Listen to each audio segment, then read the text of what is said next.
accused persons and their sponsors and the state. For that reason, Your Honor, we feel that the court does allow this matter to be marked under section 7. Even two reasons which are very fundamental to this matter. Now, one, the charge that was brought before this court on participating in an unlawful assembly is a charge that we inform the state. This might not be sustained considering Article 37 of the Constitution.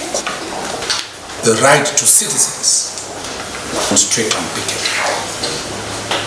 And it is our considered view that Parliament should move with speed and align this Act of 1950, Constitution of Kenya 2010, so that the state does not get an embarrassment for relying on an act that is already unconstitutional. Now, secondly, is the question of stability and dialogue within this country. It was our considered view then, and now has agreed with us, that police action in political matters should be restricted, and any amount of police or state force will never succeed.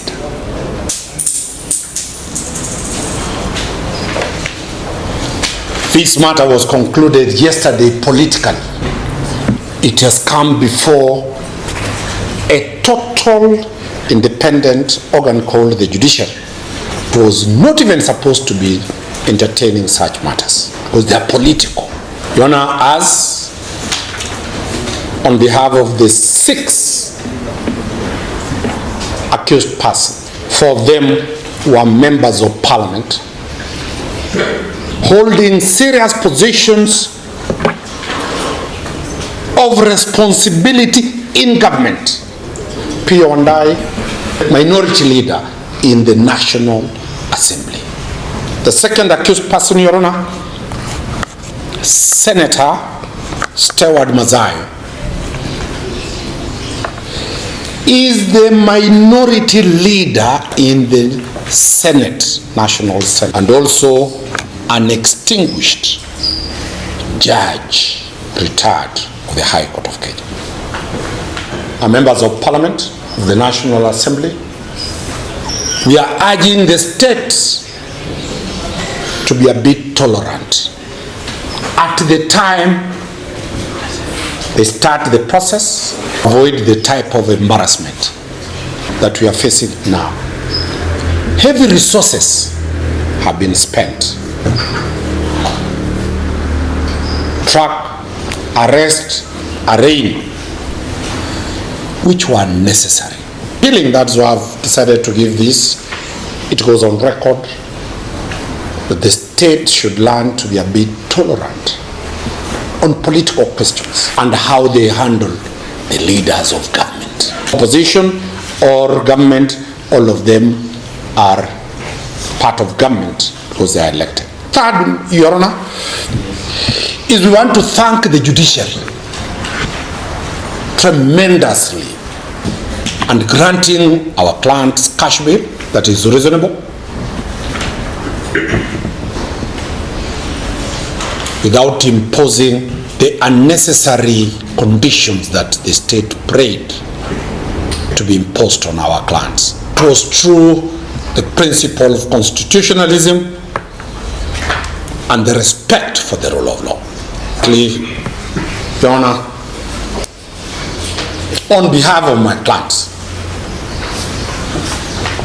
we wish to confirm to this court that they are not objecting to the application to withdraw, and they will continue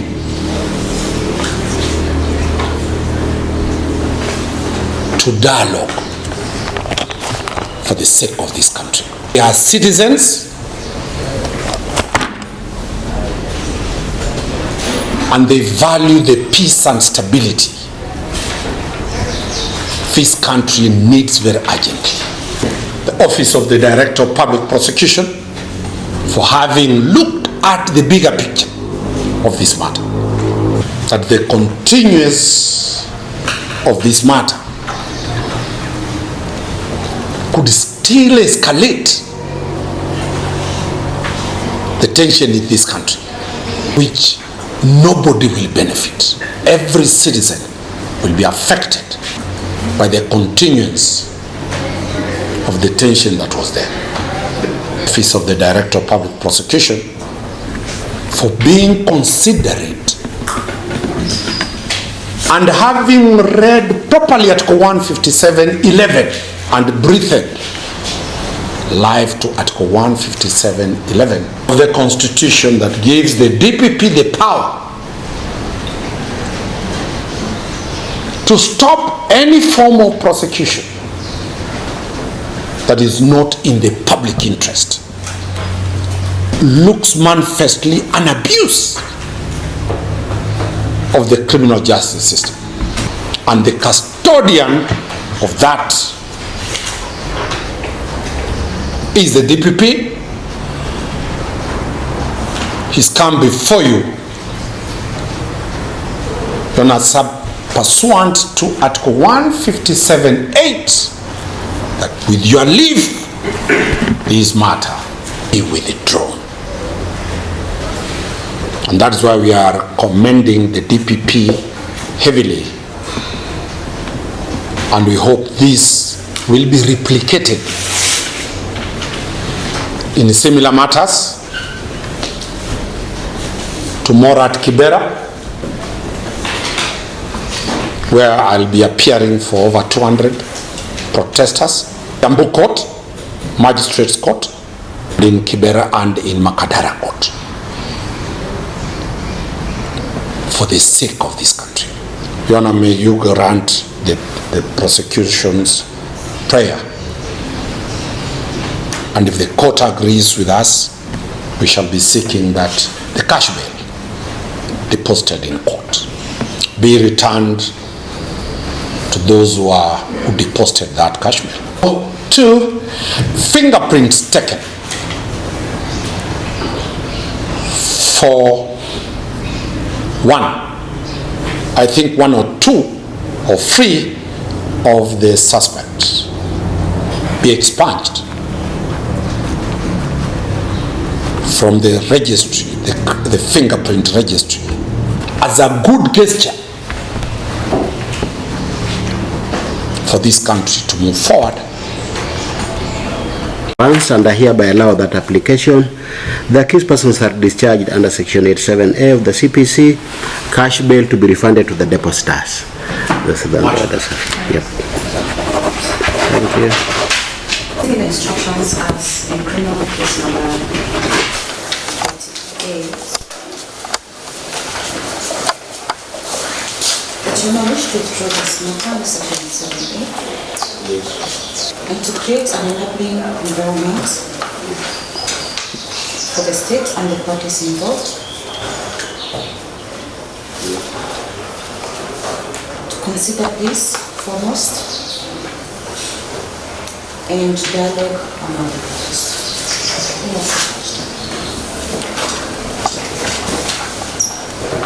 And as indicated, quorum is as indicated.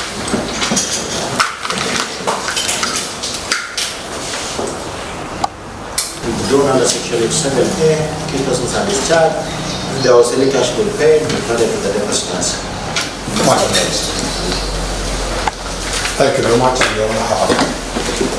During the rest of the day too. The reasons they had to withdraw this case was in the interest of justice, peace and dialogue that we have seen has been embraced by our leaders in this country. So they forwarded these reasons of interest of justice, peace and dialogue, and it has been brought clear that this indeed was a political matter with the political influences and by the political agreements that we've seen in our country. So the trickle-down effect, as we have seen, has even affected the judiciary, and the cases filed before the judiciary. So yes, those grounds are the grounds: advanced interest of justice, peace and dialogue. It has been withdrawn under section 87A of the Criminal Procedure Code. Yawi huwa sababu ni kwamba wale waheshimiwa wa mlengo wa Azimio walipokamatwa, tuliweza kuelezea wale askari waliokuwa wanawakamata na kuwachunguza kwamba haya ni masuala ya kisiasa na hakuna chochote ambacho wamefanya kinyume na sheria, sababu waliweza kutaka kuwashtaki kupitia kile kipengele cha kusema unlawful assembly, ambao ni kushiriki maandamano yasiyokubalika kinyume na sheria ambayo ilipitishwa mwaka 1950, Public Order Act. Niliweza kuambia kwamba kuna katiba kipengele cha 37 ambacho kinasema kwamba uhuru wa kufanya maandamano kama haujabeba silaha, kama haujafanya fujo, unakubaliwa na katiba. Lakini walikataa, kisha wakawashtaki katika mahakama hii. Tuliweza kuomba wapewe dhamana. Mahakama tukiomba wapewe dhamana, serikali iliweza kukashifu sana na kusema kwamba wasipewe dhamana, na iwapo watapewa dhamana kuwekwe ilani kubwa sana kwa kamba passport zao ziweze kuwekwa pale na mambo kadhaa. Sisi tunajua hakuna ushahidi, na tuliweza kusema kwamba tuko tayari hii kesi kuanza leo ama siku ile ambayo itakuwa mapema ya siku ile. Basi ilikuwa leo tuje mahakamani watupe stakabadhi zile witness statements ambazo wako nazo ili tuweze kutayarisha kesi. Lakini tulipofika hapa, na tulikuwa tumeelezea kwamba haina haja waheshimiwa kuja hapa sababu mawakili wao, tutakuwa kotini tuchukue ile ushahidi wako nao ili tuchukue tarehe ya kusikiza. Yale tumesema hayawi, basi tumeambiwa kwamba serikali imeamua ofisi ya ule mkuu wa mashtaka ameamua kuondoa ile kesi kufuatilia ama kwa kutumia kipengele cha sheria inaitwa Criminal Procedure Code, kipengele cha 87A ambacho kinasema kwamba serikali ikiwa haina ushahidi wa kutosha inaweza ondoa ile kesi mahakamani, na ndiposa wameomba. Tumeweza kueleza mahakama ya kwamba tulieleza mara ya kwanza kwamba hii ilikuwa ni mambo ya siasa, na mambo ya kisiasa hayahitajiki kuletwa mahakamani. Kumbuka nimeweza kuelezea sio mara ya kwanza kwamba kuna vijana walioshikwa na kuchukuliwa kule mahakama ya Kiambu wakapewa dhamana ya shilingi 1,000. Kuna sheria, lakini mahakama ile nafikiri iliweza kuingia ulingo wa siasa na ikaachilia wale vijana kwa shilingi 16,000. Sasa jana viongozi wa kisiasa, akiwemo kiongozi wa kisiasa wa mlengo wa Kenya Kwanza ambaye pia ni rais wa taifa, na kiongozi wa kisiasa upande wa Azimio, wamezungumza na wamekubaliana mambo ya amani iwekwe. Sababu tuliambia mahakama kufungia hawa viongozi wa Azimio, kufungia vijana walikuwa wanagoma, ni kuweka cheche, kuweka kuni, kuweka petroli kwenye moto uliowaka. Na njia moja ya kuzuia moto wa maandamano kuondoka ni kuachilia vijana na kuachilia viongozi wa Azimio. Basi leo viongozi wa Azimio wameachiliwa. Vita vya demokrasia maandamano sio jambo la kesi za jinai. Kuleta viongozi wa Azimio kwenye mahakama ambayo ni mahakama ya kesi za terrorism. Mahakama hii inashughulikia kesi za terrorism, ugaidi. Kwa hivyo mahakama imekubaliana na sisi, imeachilia wale, na bond zile zilizowekwa wenyewe warudishiwe, na nashukuru mahakama kwa kusimama wima, isipokuwa ile mahakama moja ya Makadara ambapo tuna shida nayo, na tunaahidi kwamba tutafuatilia mpaka kwenye JSC kujua ni kwa nini ile koti moja iliweza kwenda kinyume na mahakama zozote. Viongozi ambao tunawakilisha wamesema watashiriki kwenye mazungumzo, na tunatarajia taifa la Kenya kwenda mbele kwa njia ya mazungumzo, ambapo sababu umesikia kwa kizungu alivyosema ni sababu 3. For the sake of justice, hivi kwamba sababu hakukuwa haki hawakushtakiwa, sasa haki wameachiliwa.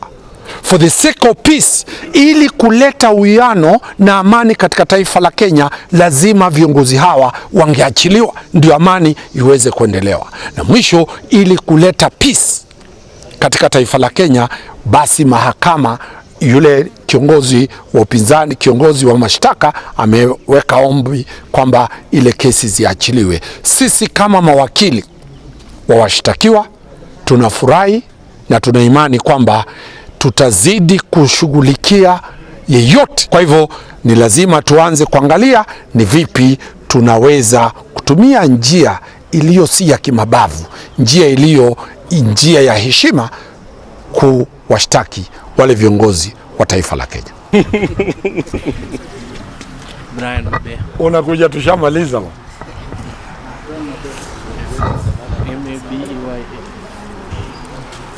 The matter has been withdrawn. Yes. You can process their cash back, yes. return of cash back. Yes. The DPP withdrew under section 8. We have completed. We held your brief, me and you, so process the cash back. So,